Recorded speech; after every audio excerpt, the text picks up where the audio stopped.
Warahmatullahi wabarakatuh. Yang kami hormati rekan-rekan jurnalis, Bapak Direktur Penyidikan Bapak Asep Guntur Rahayu. Hari ini Komisi Pemberantasan Korupsi akan menyampaikan rilis terkait penahanan tersangka pengembangan perkara tangkap tangan Wali Kota Bandung. Untuk detailnya akan disampaikan oleh Bapak Asep. Waktu dan tempat kami persilakan, Pak.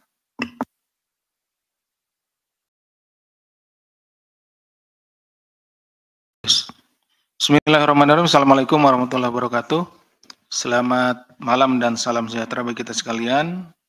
Yang saya hormati Mas Tesa, Pak Jubir, dan yang saya cintai dan saya banggakan rekan-rekan jurnalis. Pada kesempatan malam hari ini kembali kami akan menyampaikan rilis terkait dengan penahanan tersangka pengembangan operasi tangkap tangan Wali Kota Bandung.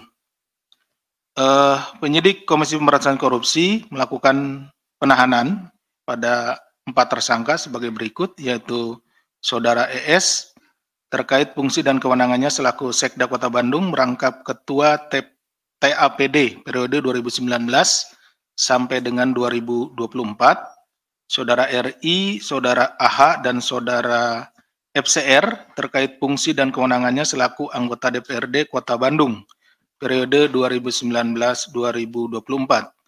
Perkara ini merupakan pengembangan perkara OTT Wali Kota Bandung yang terlibat perkara suap pada penyelenggaraan program Bandung Smart City.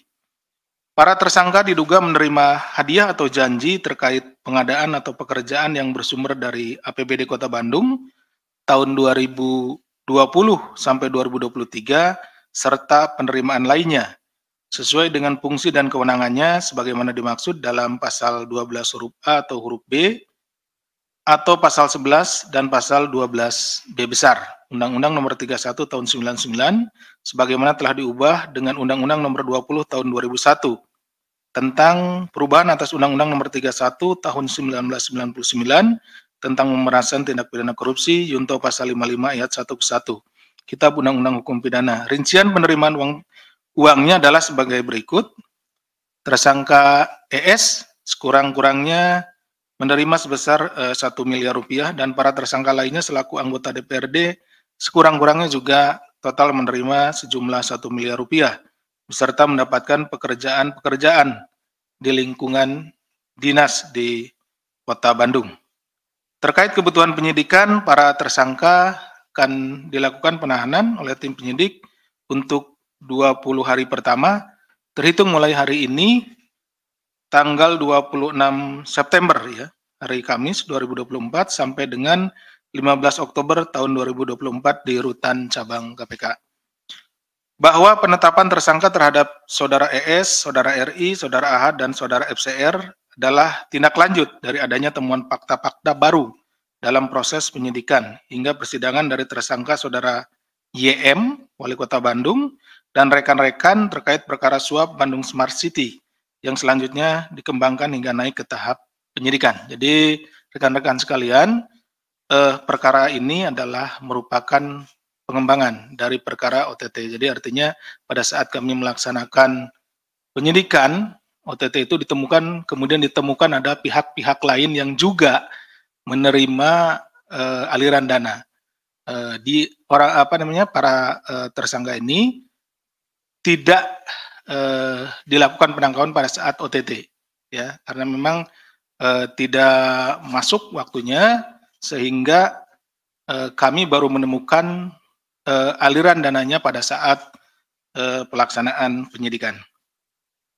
Lebih lanjut, konstruksi perkara berawal pada tahun 2022 terdapat pembahasan APBD Perubahan Kota Bandung antara TAPD dan DPRD dan disepakati terdapat anggaran yang diupayakan diberikan kepada Dinas Perhubungan Kota Bandung untuk kegiatan yang berhubungan dengan program Bandung Smart City. Tersangka ES menerima gratifikasi dari Dinas Perhubungan dan dari dinas lainnya secara rutin sejak tahun 2020 sampai dengan tahun 2024. Selain itu, tersangka ES selaku Ketua TAPD dengan kewenangannya membantu mempermudah penambahan anggaran pada pembahasan APBD perubahan tahun 2022 pada Dinas Perhubungan Kota Bandung untuk kepentingan para anggota DPRD agar dapat mengerjakan pokir-pokir atau pokok-pokok pikiran, pekerjaan-pekerjaan melalui penyedia yang bersumber dari anggaran pada Dinas Perhubungan. Hasil ketok palu APBD perubahan tahun 2022. Sedangkan para tersangka, Saudara RI, Saudara AH, Saudara FCR, selaku anggota DPRD menerima manfaat dengan mendapatkan gratifikasi dari Dinas Perhubungan dan mendapatkan pekerjaan-pekerjaan yang bersumber dari anggaran Dinas Perhubungan Kota Bandung, serta dinas-dinas lainnya yang bermitra dengan DPRD pada Komisi C. Demikian yang bisa kami sampaikan. Terima kasih. Wassalamualaikum warahmatullahi wabarakatuh. Saya kembalikan kepada Mas Tesa. Baik, terima kasih Bapak Asep. Silakan rekan-rekan bagi yang ingin bertanya seputar perkara yang kita lakukan penahanan para tersangkanya hari ini. Mas Chandra, silakan.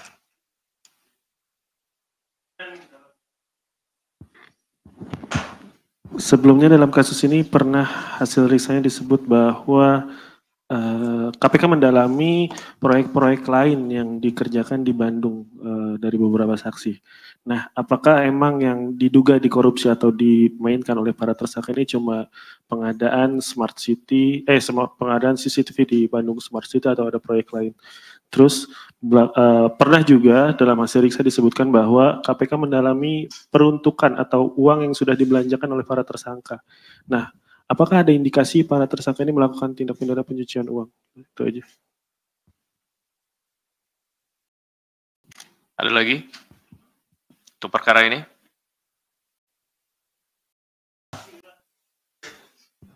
Cukup ya? Oke. Baik, kalau gitu silakan Pak Asep. Baik, terima kasih Mas Chandra. Ini apa namanya, sepertinya persiapan nonton ini nih, nonton Liga Champion atau mungkin juga nonton apa namanya, MotoGP. Jadi pertanyaannya sedikit gitu ya. Dari Mas Chandra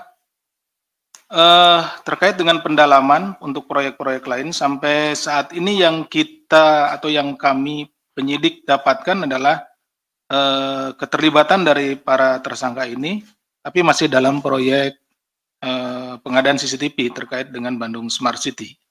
Ya, kemudian juga apakah ada indikasi TPPU untuk perkara dalam perkara ini? Sejauh ini masih kita fokus untuk pasal-pasal pokoknya, yaitu terkait dengan tadi pasal-pasal suap dan juga gratifikasi.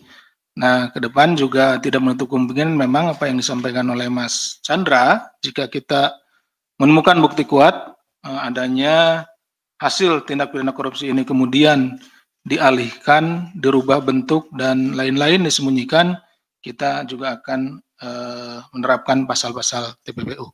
Demikian mungkin Mas Chandra yang bisa kami sampaikan. Terima kasih.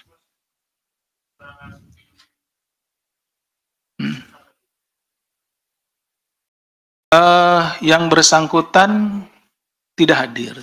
Tidak hadir sudah memberitahu, tapi dalam waktu dekat ya informasi yang kami terima juga akan hadir. Tadi coba kita udah hubungi. Ya. Ya, untuk menambahkan aja terkait proyek ini kan yang ditetapkan sekarang ini 4 anggota dewan. 3 ya. Ya.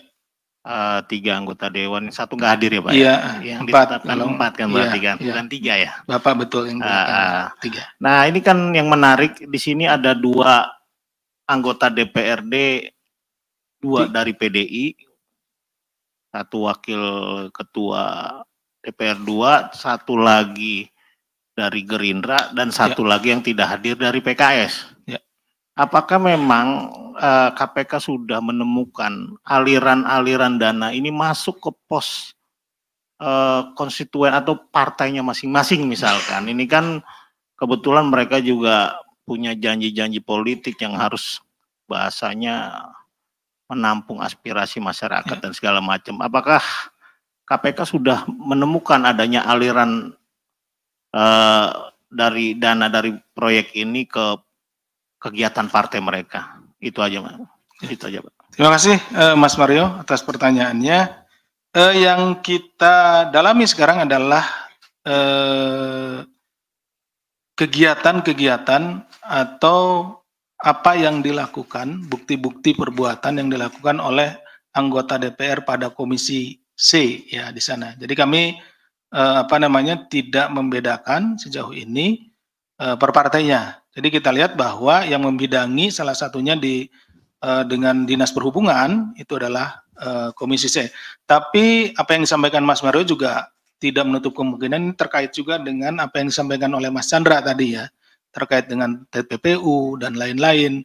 Jadi kita penyidik ya seperti yang kita lakukan itu akan melakukan upaya untuk tracing ya, follow the money, mengikuti kemana aliran dana hasil tindak pidana korupsi itu, karena memang itulah yang harus dikembalikan kepada negara. Jadi nanti seiring dengan berjalannya ini kan proses masih berjalan, Mas Mario.